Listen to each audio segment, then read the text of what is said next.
কলকাতা, কালবৈশাখীর দাপটে স্বস্তির আমেজ গোটা বঙ্গ জুড়ে। বুধবারের পর বৃহস্পতিবারও গোটা রাজ্যে বিশেষত দক্ষিণবঙ্গের জেলাগুলিতে প্রবল ঝড়বৃষ্টি হয়েছে। আজও সকাল থেকেই মুখ ভার রয়েছে আকাশের। আগামী কয়েক দিন কেমন থাকবে আবহাওয়া?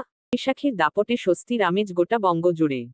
বুধবারের পর বৃহস্পতিবারও গোটা রাজ্যে বিশেষত দক্ষিণবঙ্গের জেলাগুলিতে প্রবল ঝড়বৃষ্টি হয়েছে। আজও সকাল থেকেই মুখ ভার রয়েছে আকাশের। আগামী কয়েক দিন কেমন থাকবে আবহাওয়া? অফিসের পূর্বাভাস আজ থেকে কালবৈশাখীর দাপটে ঝড়বৃষ্টি আরও বাড়তে পারে। মোটের ওপর মঙ্গলবার পর্যন্ত দক্ষিণবঙ্গের প্রায় সব জেলাতেই ঝড়বৃষ্টির সম্ভাবনা রয়েছে। তবে উপকূলবর্তী জেলা দক্ষিণ 24 পরগনা, পূর্ব মেদিনীপুরের সঙ্গে পশ্চিম মেদিনীপুরেও বৃহস্পতিবার পর্যন্ত দুর্যোগের সম্ভাবনা রয়েছে। বৃহস্পতিবার কালবৈশাখীর দাপটে শুক্রবার সকালেই কলকাতা তাপমাত্রা এক ঝটকায় নেমে গেছে প্রায় 6 ডিগ্রি সেলসিয়াস। আজ কলকাতার সর্বনিম্ন তাপমাত্রা ছিল 19.2 ডিগ্রি। সর্বোচ্চ তাপমাত্রা 30 ডিগ্রির আশেপাশে থাকবে বলেও পূর্বাভাস হাওয়া অফিসে। কলকাতা ও পার্শ্ববর্তী জেলাগুলিতে ঝড়বৃষ্টির পূর্বাভাস রয়েছে।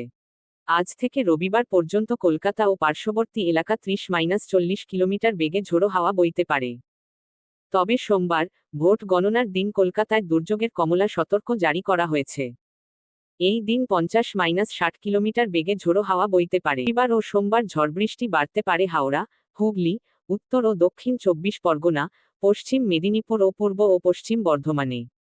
ঝড়ের গতিবেগ থাকবে ঘন্টায় 40-50 কিলোমিটার। উপসাগর উপকূল সংলগ্ন এলাকায় মাঝেমধ্যেই ঝোড়ো হাওয়া বইছে। উত্তাল রয়েছে সমুদ্র। বৃহস্পতিবার থেকে আগামী সোমবার পর্যন্ত মৎস্যজীবীদের সমুদ্রে যেতে নিষেধ করা হয়েছে। তো উত্তরবঙ্গের জেলাগুলিতেও বৃষ্টি চলবে। শুক্রবার থেকে রবিবার পর্যন্ত দার্জিলিং, জলপাইগুড়ি, কালিম্পং, আলিপুরদুয়ারে ভারী থেকে অতিভারী বৃষ্টির সম্ভাবনা রয়েছে। কোচবিহারে আজ থেকেই ভারী বৃষ্টির সম্ভাবনা রয়েছে। পশ্চিমবঙ্গ এবং সংলগ্ন বাংলাদেশের উপর একটি ঘূর্ণাবর্ত রয়েছে। সমুদ্রতল থেকে তার উচ্চতা 0.9 কিলোমিটার। এছাড়া ওই একই উচ্চতায় দক্ষিণ পূর্ব উত্তরপ্রদেশ থেকে ওড়িশা হয়ে ছত্তিশগড় পর্যন্ত বিস্তৃত রয়েছে একটি অক্ষরেখা।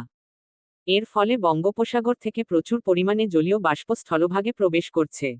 তাই রাজ্য জুড়ে ঝড়বৃষ্টির অনুকূল পরিস্থিতি রয়েছে। বৃষ্টির কারণে রাজ্যের উত্তর থেকে দক্ষিণ পর্যন্ত তাপমাত্রা অনেকটা কমে গিয়েছে।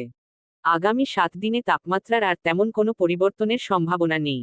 আগামী সপ্তাহে বুধবারের পর থেকে কলকাতা ও পার্শ্ববর্তী জেলাগুলির তাপমাত্রা ধীরে ধীরে বাড়তে পারে। উত্তরবঙ্গের তাপমাত্রার আপাতত কোনো পরিবর্তন হবে না।